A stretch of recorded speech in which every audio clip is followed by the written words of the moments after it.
आपने ये तो सुना होगा कि एक आदमी के जैसे दिखने वाले कई हमशक्ल होते हैं, लेकिन आपने कभी ये सुना है कि हमारे ब्रह्मांडों के भी हमशक्ल होते हैं? तो है यूट्यूब पीपल, मेरा नाम है फैक्ट मैन और आपका स्वागत है मेरे यूट्यूब चैनल पर जहां हम ज्ञान पेलते रहते हैं।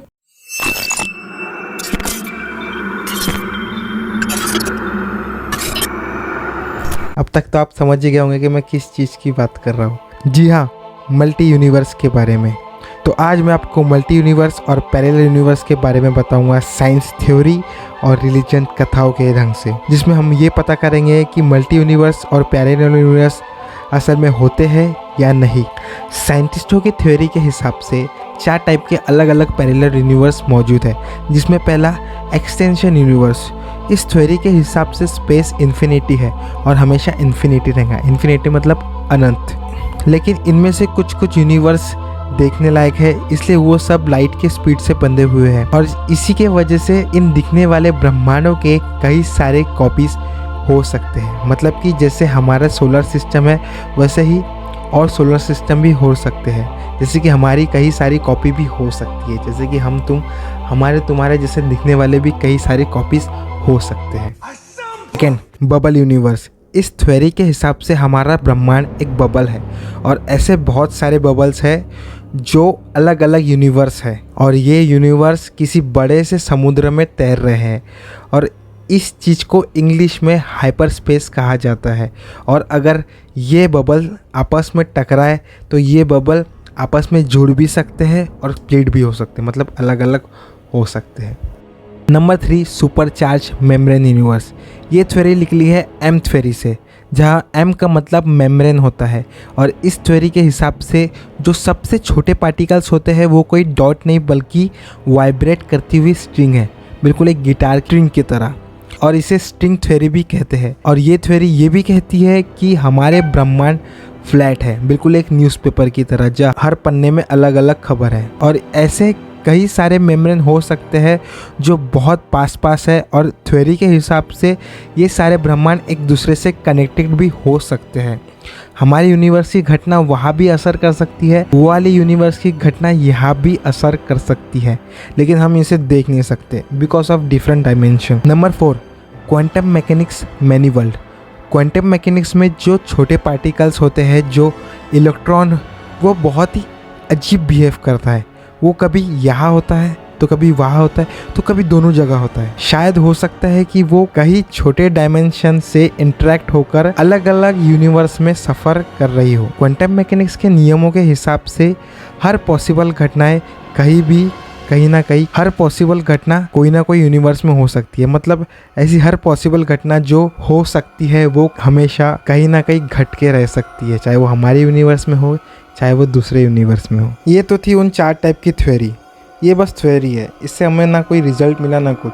थ्योरी मतलब साइंटिस्ट के पास इसका कोई प्रूफ नहीं है कि मल्टी यूनिवर्स होती है या नहीं होती है, तो हमें तो सबूत मिले नहीं। तो अब हम जाएंगे हिंदू धर्म के ग्रंथ की तरफ, जहाँ हम इसका जवाब ढूंढेंगे कि मल्टी यूनिवर्स होते हैं या नहीं होते हैं।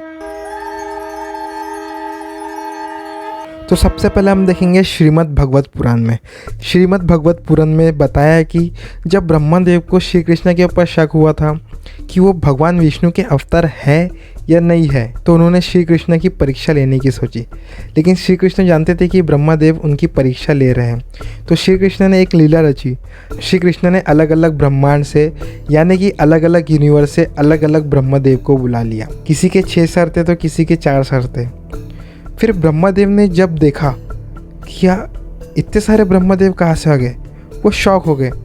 तो उन्होंने श्री कृष्ण से पूछा कि ब्रह्मा तो मैं हूँ, ये इतने सारे ब्रह्मा कहाँ से आ गए? तो श्री कृष्ण ने उन्हें बताया कि ये तो अलग अलग ब्रह्मांड के अलग अलग ब्रह्मा है, तुम तो सिर्फ इस ब्रह्मांड के ब्रह्मा हो, तुम सिर्फ इस ब्रह्मा का ज्ञान रखते हो, लेकिन सृष्टि विशाल है जो आपकी समझ के बाहर है। मैं हर ब्रह्मांड में अवतार लेता रहता हूँ और हर ब्रह्मांड का समय और नियम अलग अलग है।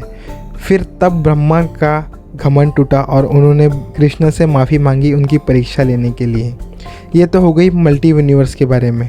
अब बात करते हैं पैरेलल यूनिवर्स के बारे में। इसका जवाब भी हिंदू धर्म की किताबों में मिलेगा, जब श्री राम अपना देह त्याग करने वाले थे, मतलब कि अपना शरीर छोड़कर जाने का समय आ गया था उनका, तो हनुमान उन्हें जाने नहीं देते। तो श्री राम ने एक लीला रची। श्री राम ने अपनी अंगूठी को एक गड्ढे में फेंक दी। फिर उन्होंने हनुमान को छोटा होकर उस गड्ढे में जाकर वो अंगूठी लाने को कहा। फिर जब हनुमान उस गड्ढे में अंगूठी ढूंढने गए तो उन्होंने देखा कि यहाँ बहुत सारी अंगूठियाँ हैं। तो उन्हें वहाँ वासुकी नाग मिले।